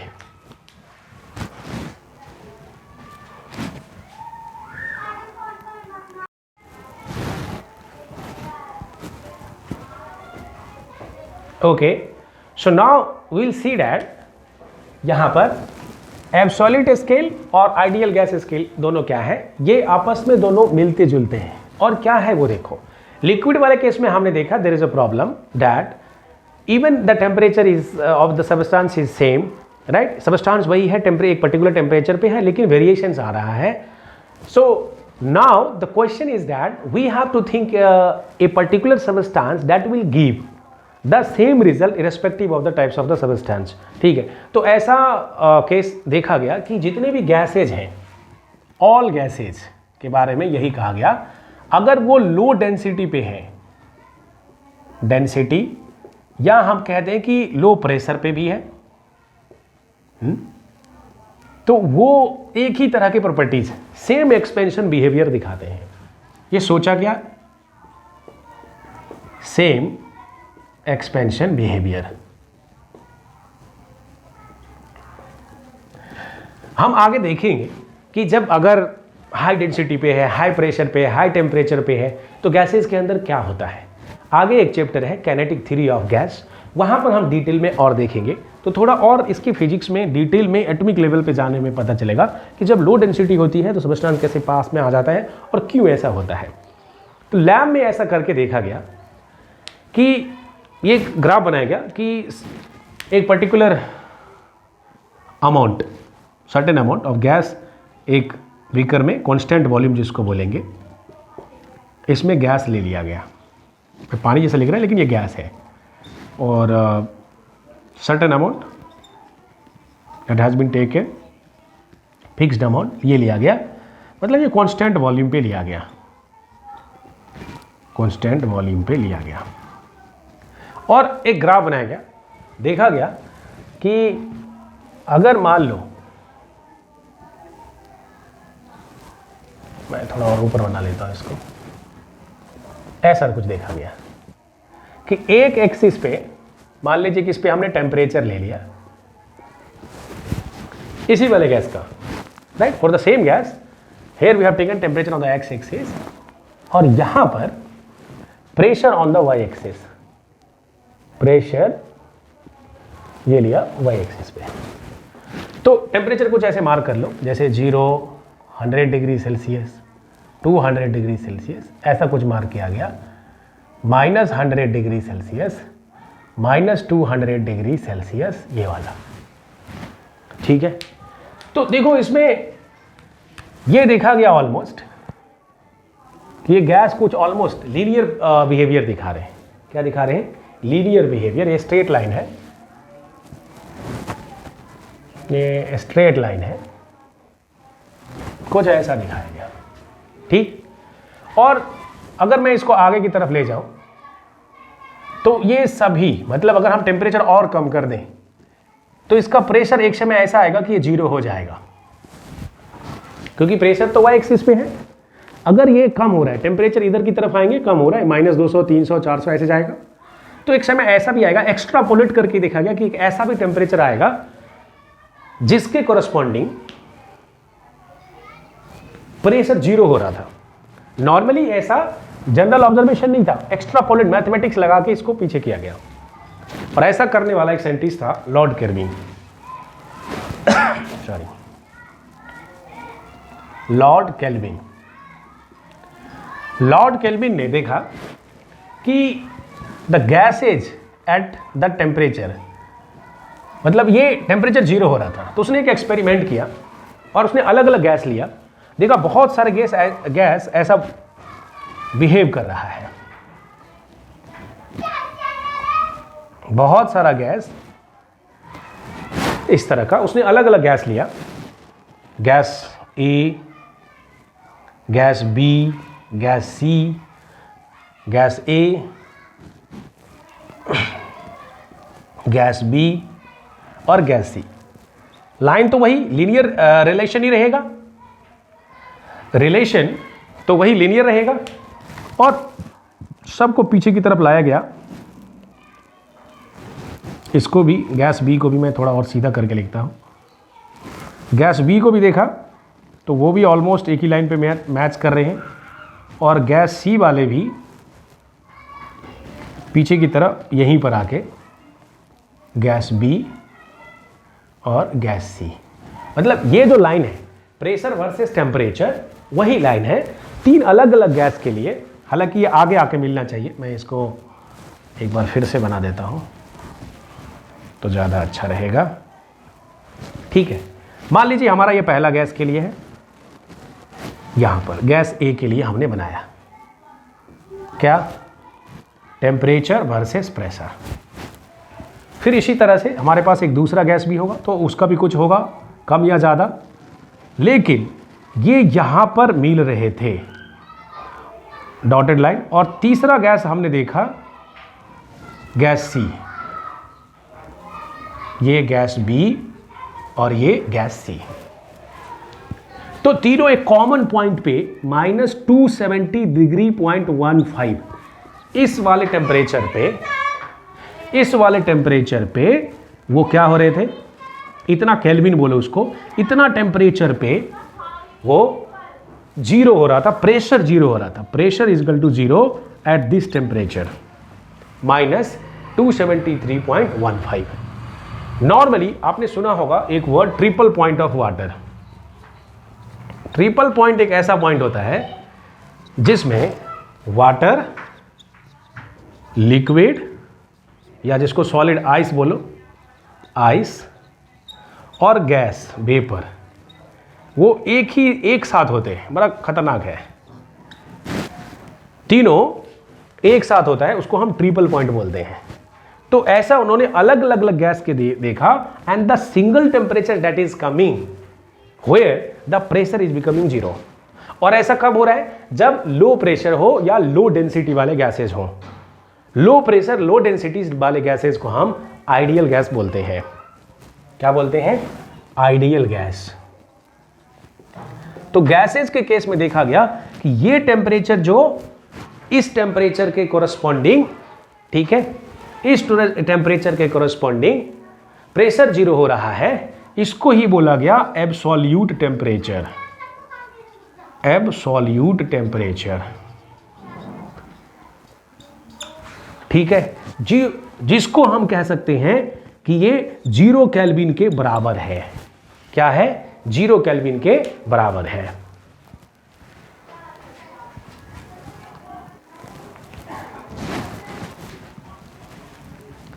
ओके, सो ये जो इतना डिग्री सेल्सियस पे ये देखा, और ये देखने वाले कौन थे? Lord kelvin. ठीक है, तो इसलिए यहां पर एक नया स्केल आया, kelvin scale. Kelvin scale temperature. तो अब हमें 3 अलग अलग टेम्परेचर स्केल के बारे में जानकारी हो गई है। What is that? One is the degree Celsius scale, Fahrenheit scale and kelvin scale.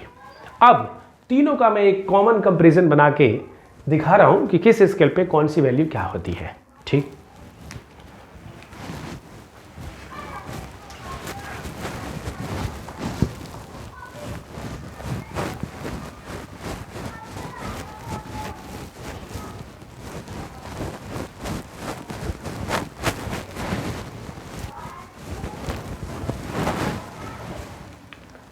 यहां देखेंगे कि मान लीजिए तीनों मैं एक साथ बना रहा हूं, तीनों स्केल का आप देखिए। तो यहां पर मैं पहले लिखता हूं अब एब्सोल्यूट स्केल। एब्सोल्यूट स्केल, इसको मैं अंग्रेजी में रेड कलर से लिखूंगा, एब्सोल्यूट स्केल। ठीक है, देखिए, तो जब एब्सोल्यूट स्केल की बात करते हो तो ये हमारा 0 केल्विन होता है। ठीक, और इस पे कहीं पर भी आपका आइस पॉइंट होगा।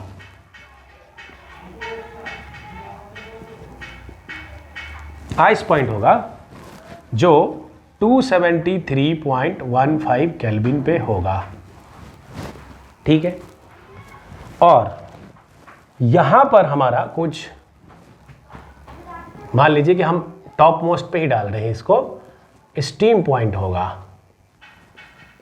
तो ये वैल्यू हमारा 100 ऐड कर दो, 100 ऐड कर दो, 373.15 केल्विन होता है। ये हमारा एब्सोल्यूट स्केल है, जिसको केल्विन स्केल भी बोलते हैं। ये 0 के है। अगर यही चीज, ये आइस पॉइंट, स्टीम पॉइंट, हम सेल्सियस में देखें तो वैल्यू क्या होगी? यहां पर हम देखेंगे, देखो, अब मैं यहां पर आपको दिखाने जा रहा हूं सेल्सियस स्केल।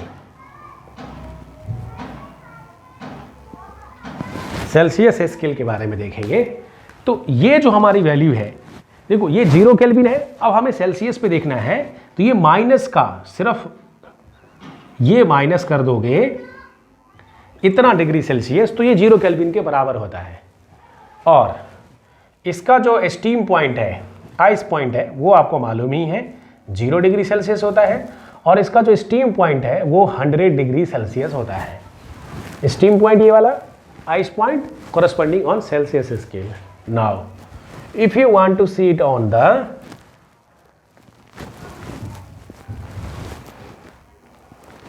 इसको देखेंगे तो ये क्या होगा? ठीक है, इसकी जो वैल्यू होती है, अगर ये हमें मालूम है तो आप कन्वर्ट कर सकते हो। मैं बात कर रहा हूं फ़ारेनहाइट स्केल की। फ़ारेन, FAH, फ़ारेनहाइट होता है।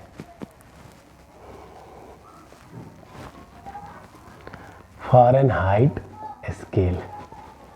ठीक है, अगर इस वाले केस में देखेंगे तो ये वैल्यू आप निकाल सकते हो, आपको मालूम है ये होता है -459.69 डिग्री फ़ारेनहाइट। ये वाला कोरस्पॉन्डिंग जो हमारा आइस पॉइंट है ये कितना होता है 32 डिग्री फ़ारेनहाइट, और जो स्टीम पॉइंट है वो 200 डिग्री फ़ारेनहाइट होता है।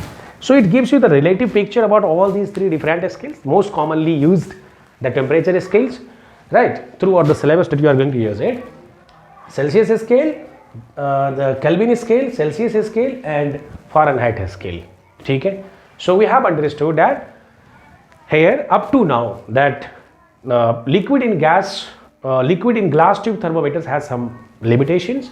यहाँ पर एक ही सबस्टेंस का अगर हम अलग अलग सबस्टेंस यूज करके थर्मोमीटर बनाएं तो रीडिंग अलग अलग हो जाती है। लेकिन गैसेज के केस में एक एडवांटेज मिलता है कि लो डेंसिटीज जो गैसेज होते हैं या लो प्रेशर पे जो गैसेज होते हैं always they behave like an ideal gas, और वहां पर उसकी एक्सपेंशन प्रॉपर्टी सेम होती है। तो variation in the results that is measurement of the temperature is very less. ठीक है, बहुत कम होता है, नेग्लिजिबल होता है। इसलिए हम जो कॉन्स्टेंट गैस वॉल्यूम थर्मोमीटर्स हैं वो यूज करते हैं, या कांस्टेंट प्रेशर थर्मोमीटर्स यूज करते हैं, उसका रेंजेस एप्लीकेशंस सब अलग है। हर थर्मोमीटर का अपना एक पर्टिकुलर रेंज है। मिनिमम वो कितना मेजर कर सकता है, लीस्ट काउंट क्या है, मैक्सिमम वो कितना मेजर कर सकता है, वो भी जिसको हम रेंज कहते हैं, मिनिमम मैक्सिमम माइनस मिनिमम कर लो तो कितना डिग्री सेल्सियस वो उस थर्मोमीटर से मेजर कर सकता है, मिनिमम कितना मेजर कर सकता है। अलग अलग टाइप के थर्मोमीटर्स होते हैं जिसको यूज करके हम टेम्परेचर मेजर कर सकते हैं। तो आगे मैं बताऊंगा आपको कांस्टेंट वॉल्यूम थर्मोमीटर जिसका कंस्ट्रक्शन कैसे होता है, और फिर कांस्टेंट प्रेशर का भी बताऊंगा। लेकिन उससे पहले एक चीज मैं आज की क्लास में ही इंट्रोड्यूस कर रहा हूं, that is the ideal gas equation के बारे में। देखो, आइडियल गैस इक्वेशन के बारे में थोड़ा सा मैं आज की क्लास में बता रहा हूं। हो सकता है कि आपको मालूम है, थर्मोडायनामिक्स में भी आप ये चीज पढ़ोगे। नॉर्मली एक गैस में कुछ बातें होती हैं। मान लो एक कंटेनर में हमने कुछ गैस मॉलिक्यूल रखा, तो उसका कुछ मास होगा।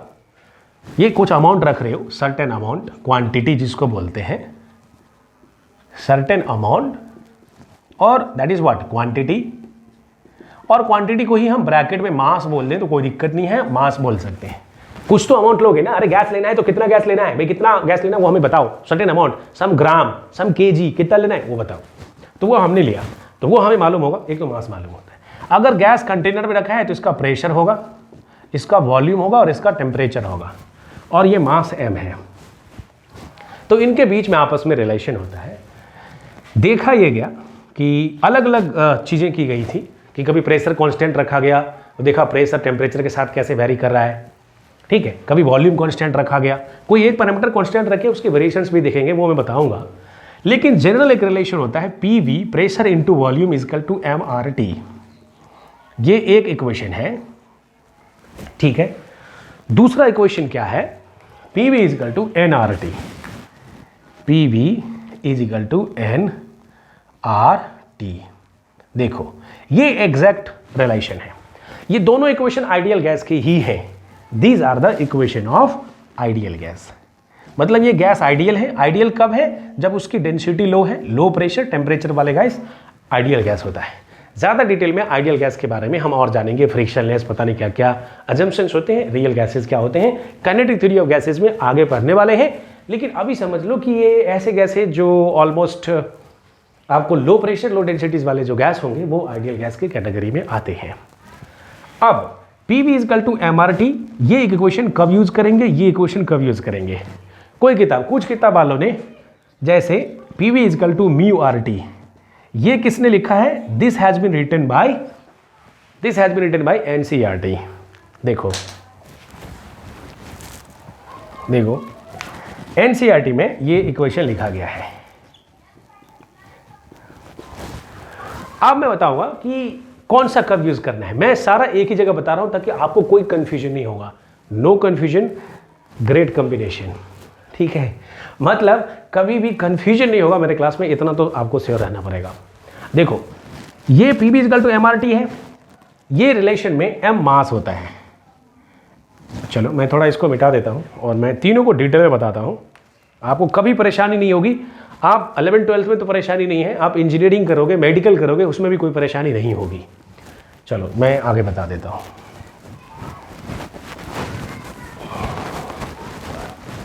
आगे गेट का एग्ज़ाम की तैयारी करोगे, पोस्ट ग्रेजुएशन के लिए कहीं भी कोई परेशानी नहीं आने वाली है, इतना बता के चल रहा हूँ।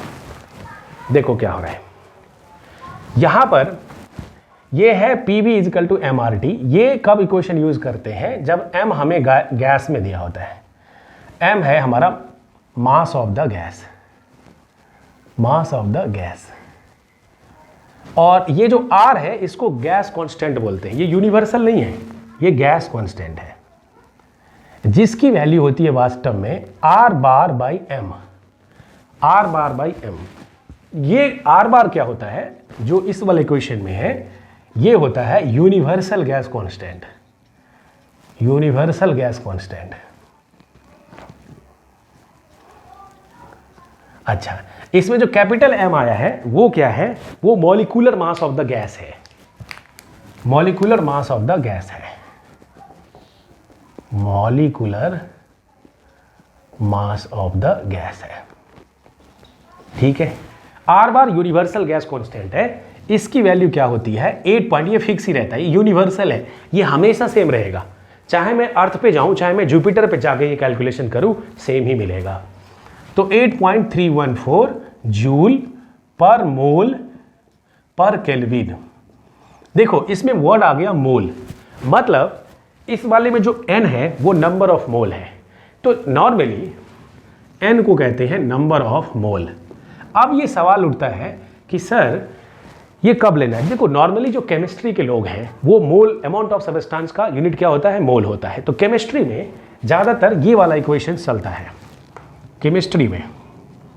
ठीक है, हम नंबर ऑफ मोल से बात करते हैं। ठीक है, लेकिन जो मैकेनिकल फेनोमेना है जिसमें हम मास, सर्टेन अमाउंट ऑफ मास लेते हैं, ना कि मोल लेते हैं, समझ आ रहा है। मोल अमाउंट ऑफ सब्सटेंस है, लेकिन जब अमाउंट ऑफ सब्सटेंस आपका बहुत ही छोटा है जो खुद दिख ही नहीं रहा है, और उसमें एक मोल में आपको 1 एवोगैड्रो नंबर आपका मॉलिक्यूल हो जाता है, ठीक है, या कोई सब्सटेंस हो जाता है, एटम हो सकता है, इलेक्ट्रॉन हो सकता है, 1 एवोगैड्रो 6.022 × 10⁻23 इतना बड़ा, तो उस केस में आप ये केमिस्ट्री वाले ज़्यादातर यही वाला फार्मूला यूज़ करते हैं, यूनिवर्सल गैस कांस्टेंट यूज़ करते हैं। हालांकि 11th-12th पे फिजिक्स के लोग भी यही यूज़ करते हैं, ये वाला चीज़। ठीक है, तो क्लास 11th और 12th में जब अगर मास दिया है तो यही लेना है, अगर मास नहीं दिया है तो यही वाला चीज़ हम नंबर ऑफ मोल से कर लेते हैं। एन हमारा नंबर ऑफ मोल है, जिसको हम कहते हैं मास of the substance divided by molecular mass, mass of the substance divided by फिर से मॉलिक्यूलर मास। तो ये दोनों सेम ही है, दोनों सेम है। अगर मैं यहां पर लिख दूं m अपॉन m और ये m से इसको डिवाइड कर दूं तो यही वाला इक्वेशन आ जाता है। तो जब आपको m मास हमारा किलोग्राम में दिया होगा, अगर हमें मास दिया होगा तो आपको पीवी इक्वल टू एमआरटी ही यूज करना है, और अगर नंबर ऑफ मोल दिया है तो PV equal to NRT use करना है। बच्चा क्या करता है, कंफ्यूज। अरे भाई मोल होता है amount of substance divided by number of moles. ठीक है, नंबर ऑफ मॉलिक्यूलर या m बाय m को सब्सटेंस ग्राम में कितना था और उसका मॉलिक्यूलर केट है, उससे पहले नंबर ऑफ मोल निकालना पड़ेगा, और ये वैल्यू है 8.314 जूल पर मोल पर केल्विन। समझ आ गया, तो ये बात ध्यान रखना है। और ये वही चीज़ है, ये दोनों सेम है, सिर्फ नोटेशन यहाँ अलग है। ये दोनों सेम है, ये दोनों सेम है। ठीक है, म्यू भी जो एनसीईआरटी ने बोला है वो नंबर ऑफ मोल ही बोला है। ठीक है, तो अगर आप एनसीईआरटी पढ़ रहे हो तो म्यू आरटी लिखते हो तो कोई दिक्कत नहीं है, लिखो, दिस इज नोटेशन सिंबल। लेकिन अगर कहीं पर एनआरटी, अगर आप एचसीबी पढ़ोगे तो एचसीबी ने ये यूज़ किया है, पीवी इक्वल टू एनआरटी, ये एचसीबी यूज़ करता है, एचसी वर्मा, और इसमें आर को उन्होंने यूनिवर्सल बोला है। लेकिन आर को यूनिवर्सल नहीं बोलना है, आर को क्या बोलना है, गैस कांस्टेंट बोलना है। आर बार को यूनिवर्सल बोलो ताकि थोड़ा डिफरेंसेस हो जाए यूनिवर्सल गैस कांस्टेंट में और इसमें। समझ आ रहा है। वैसे अगर किसी को ये नहीं मालूम है तो डायरेक्टली वो आर को बोल सकता है, इसमें कोई गलती नहीं है। आर को बोल सकता है कि यूनिवर्सल गैस कांस्टेंट हम बोल सकते हैं, कोई दिक्कत। यूनिवर्सल बोल रहे हैं ना उसको, तो ये कह सकते हैं, लिख सकते हैं, बट इसका एग्जैक्ट मीनिंग ये है, आर हमारा गैस कांस्टेंट होता है, आर बार यूनिवर्सल है, ये वैल्यू डाला, नंबर ऑफ मोल्स। इस तरह से हमें कोई कन्फ्यूजन नहीं रहती, नहीं तो अक्सर केमिस्ट्री में हम कुछ और पढ़ लेते हैं, कहीं अगर मास दिया होता है मोल नहीं बना पाते हैं, गलतियां होती है, वो मैंने यहाँ पर बता दिया। ठीक है, अब अलग अलग साइंटिस्ट आए और उन्होंने देखा कुछ रिलेशन। ठीक है, एक साइंटिस्ट आया और उन्होंने क्या किया कि टेम्परेचर को कांस्टेंट कर दिया। ठीक है, पहला टेम्परेचर को कांस्टेंट कर दिया, so they have seen that there is a relationship between pressure and volume. या फिर तो अगर PV इजकल टू MRT है और M कांस्टेंट होता है, R कांस्टेंट होता है और T भी कांस्टेंट हो गया, तो ये पूरा पूरा ही कांस्टेंट हो गया। तो मैथमेटिक्स क्या कहता है झट से कि अगर PV कांस्टेंट आ गया तुम्हारा, तो मतलब P1 V1 is equal to P2 V2, you can write this, ये लिख सकते हो, this one of the relation. और ऐसे प्रोसेस को कांस्टेंट टेम्परेचर वाले को आइसोथर्मल प्रोसेस कहते हैं, आइसोथर्मल प्रोसेस कहते हैं। अब एक महानुभाव आए, साइंटिस्ट आए, ये मैं रब कर देता हूं, आप नोट कर लेना इसको पॉज करके।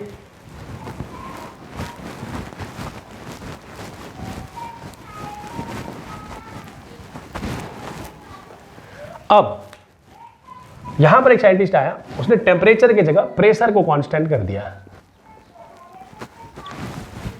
प्रेशर को कांस्टेंट कर दिया। So now there will be relation. देखो प्रेशर कांस्टेंट हो गया तो अब रिलेशन हमारा V और T में होगा, यानी इक्वेशन तो हमारा PV इजकल टू MRT ही है, और यहां से प्रेशर ऑलरेडी कांस्टेंट हो गया, तो V is equal to MR by P into T, ये कांस्टेंट हो जाएगा।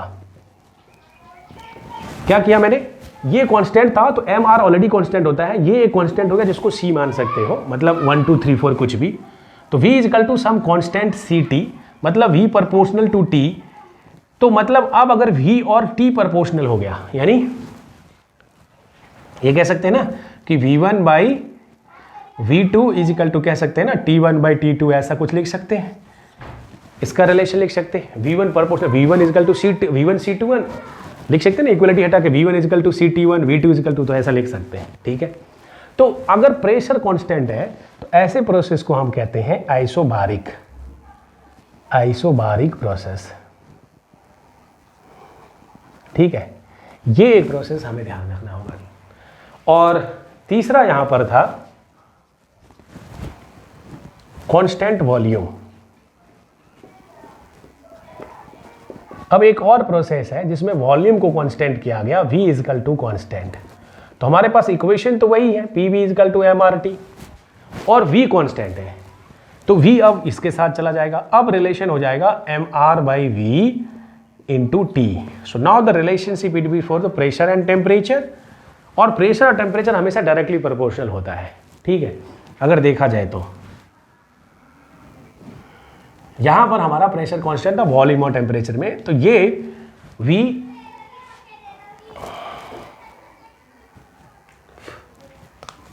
तो अब हम एक और हमारा ये कह सकते हैं P is equal to some constant T।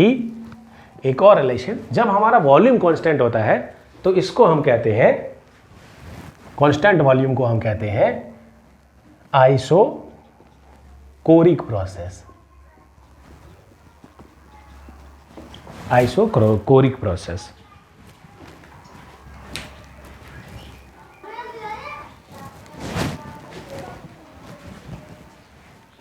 ठीक है, तो यहां पर हमने ये तीन बातें बताई। सबसे पहला केस जो मैंने यहां पर बताया आपको कि जब टेम्परेचर कांस्टेंट ले लेते हैं तो रिलेशनशिप होता है P और B के बीच में।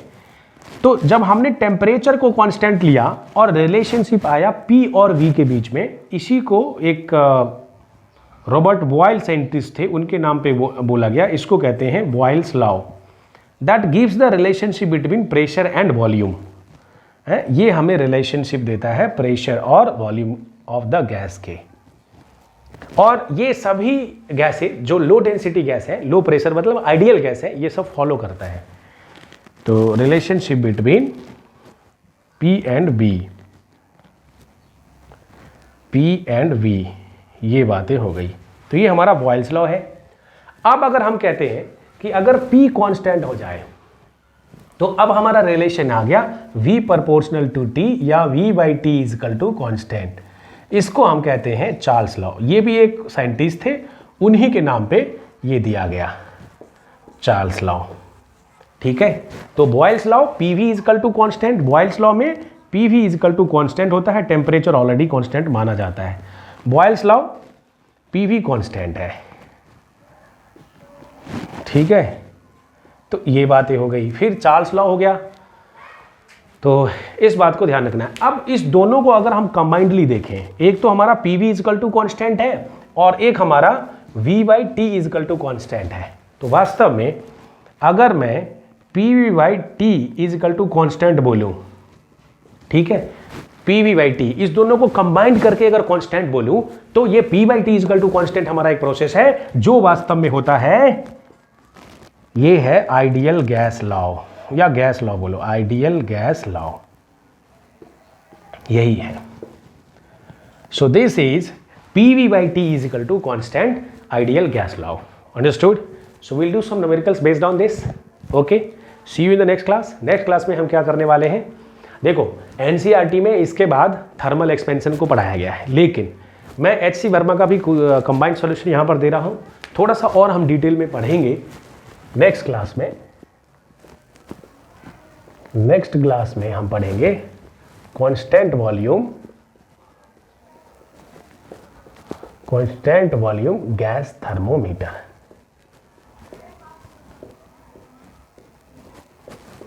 इसके बाद हम स्टार्ट करेंगे thermal expansion. So see you in the next class. Thank you.